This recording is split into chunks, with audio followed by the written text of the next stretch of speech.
Hello Rourkela. तो मुई चलली इटा खाइबार लगी। जेनता ही मुई एंट्री कली आमर पानपोस मार्केट मते देखी गला इना मोमोजर स्टॉल। तो मुई देरी ना करते हुए मंगे पकाली।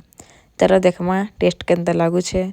तो इटा मुई टेस्ट करली और तार टेस्ट बहुत ही बढ़िया थिला। और इटा मुई फर्स्ट टाइम इना नहीं खाइबार, मुई बहुत थरी नहीं खाइसनी, माने जेबे भी आइसी इनके मुई मोमोज खाइबार थिले इना ही मोमोज खाइसी। इना बहुत ही भल लागसी। तमे भी जदी आसुछ केबे पानपोस तो इनु ही खाओ। आउ ठंडा मास थिबा और लिट्टी चोखा नहीं थाए इटा ही पारबा।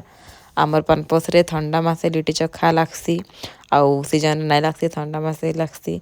तो आमे वेट करसु कुह लिट्टी चोखा खाइबार लगी इनके काजे कि इना बहुत ही बढ़िया बनसन। पूरा मस्त चटनी उटनी पियाज सब मसाला डाली किना बनसन।